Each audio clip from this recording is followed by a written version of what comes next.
Hello guys, dito ako sa Quezon City Circle. Pasyal-pasyal muna habang holiday, walang pasok. Mag-relax ng konti, mag-ikot-ikot. Para medyo bawasan ng mga iniisip.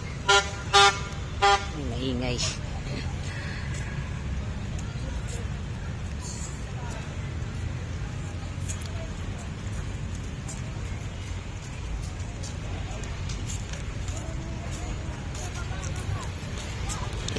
Ito yung tulay sa sa may highway na, parang ayun, papunta nga Quezon Ave yan. Quezon Ave yung na yan baba. Ayun Quezon Avenue. Yun sa pinuntahan natin na isang bago mag-wildlife. Doon yan. Oo, yung kabilang kanto. Ayan guys, yung tulay na yan. Tagos na dun sa kabila. Kasi madalas akong dumaan dati doon sa may pinakatapat ng Quezon City Hall sa underground doon. Meron palang tagusan dito kapag bababa ka ng sakyan galing ng north or galing ng Fairview, pwede na rin dyan sa may tulay, sa may na yan footbridge na yan, ayan tagos yan doon.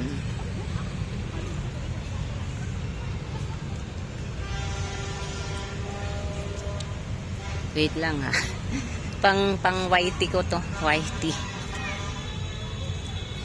Meron pa palang mas maganda rito Tapos doon lang, pupunta kami rito. Andun lang kami. Uy, ang ganda ng ngayon ko lang nakita. Wait lang. Yung saging. Ayan, ang ganda niya. Ngayon ko lang napansin. Ayan, meron ditong saging-saging daw to guys. Ayan Ayan may mga na sila puso. Ang galing nakatayo yung puso. Galing naman niya. Parang saging talaga siya, pero payat yung... Pero saging talaga Pero hindi nakakain. Ganun.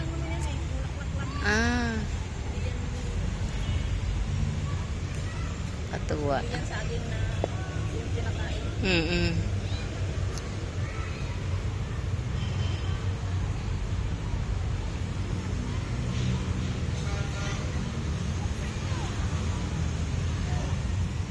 Uwian na yung iba Dali, balik ka rito pang ilalapit ko to. Wait lang. Ilapit ko lang to sa yung puno dito.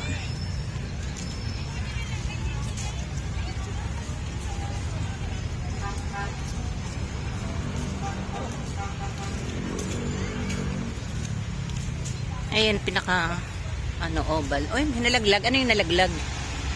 Galing sa puno. May bulaklak. Ayan guys, dito. Ang ganda ng ganda ng tulay. Ayan yung highway Ugaliin na pagtapon ng basura sa tamang basurahan alinsunod sa waste segregation. Panatilihin na malinis at lunsiyang kapaligiran ng ating parke.